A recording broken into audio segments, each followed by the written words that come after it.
கொண்டு போகிறீர்களே தவிர உங்கள் வாழ்வியலை அல்ல. நீங்கள் ஒரு அரசியலை அவர்களோடு சேர்ந்து நீங்கள் கட்டியெழுப்ப வேண்டும் என்றால் 16 ஆண்டுகளில் நான் இங்கே யாரையும் கண்டவர்கள் அல்ல. ஒரு தமிழ்நாட்டுக்காரரை நீங்கள் யாழ்ப்பாணத்தை சேர்ந்த நீங்கள் திருமணம் செய்து கொண்டு வந்து வச்சிருக்கிறீங்கன்னு நான் பார்க்கல. அங்க நீங்க ஒரு மாப்பிள்ளை எடுத்து வந்து வச்சிருக்கேன்னு நான் பார்க்கல. பின்ன எதற்கு இந்த நாடகம்? அப்ப அந்த நிகழ்ச்சிகளுக்கு நிற்கிறீர்கள் கதையின் பார்வை. நான் தெளிவா சொல்றேன். ஒன்று உலகத் தமிழரா தேசிய தலைவரை கொண்டு வந்து நிறுத்துகின்ற போதே நீங்கள் எல்லாம் மிக கோமாளிகளாக நான் உங்களை எல்லாம் பார்க்கின்றேன். அண்ணா என்று தேசிய தலைவரை அழைத்த வாயால் தமிழ்நாட்டு சீமானை அழைக்கின்ற போதே எங்களுடைய இங்கே எல்லாம் சாகடிக்கப்பட்டது உளவுத்துறை.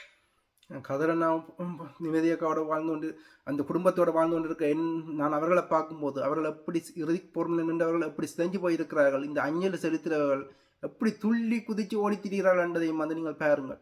அப்போவே இவர்கள் யார் என்று உங்களுக்கு விளங்கும் என்று உங்களுக்கு புத்தி இருக்குத்தானே. இறைவன் என்றவர் உங்களுக்கு புத்தியை படைச்சிருக்கிறதானே. அந்த புத்தியை பாய்ச்சாலே இவர்கள் யார் என்று உங்களுக்கு அடையாளம் தெரியுமென்னு நம்புகிறேன். இதில் மட்டும் இல்லை, இந்த வரலாற்று மையம் அரசுத்துறை அதில் மட்டும் இல்லை, இங்கே அரைக்க விட்டு அந்த குழுக்குள்ளே வந்து கணக்க போலியல் உள்ளுக்குள்ளே பூந்திருக்கிறார்கள். அவர்களும் தான் இந்த குழப்ப வேலை செய்து கொண்டிருக்கிறார்கள். அவர்களும் மிக விரைவில் வந்து அம்பலமாவார்கள். நடவடிக்கையா என்பதை நாங்கள் பார்க்கின்றோம்.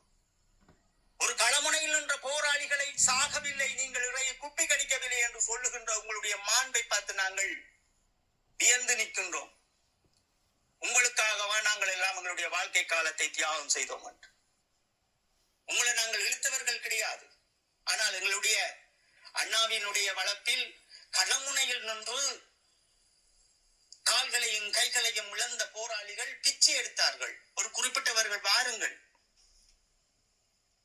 தலையை பிடிக்கப் போகின்றான் வாருங்கள், ஆணையரவை பிடிக்கப் போகின்றான் வாருங்கள், இந்த கிளிநொச்சிக்கு அடுத்த மாதம் வரப்போகின்றான் வாருங்கள், பூநகரியை பிடிக்க போறான் வாருங்கள். யார் வந்தீர்கள்? அப்ப நீங்கள் எல்லாம் உங்களோட சொந்தங்கள் பந்தங்கள் எல்லாம் அங்கே இருந்த 5 லட்சத்துக்கு மேற்பட்ட மக்கள் அவர்கள் உயிரோடு வாழ வேண்டும்.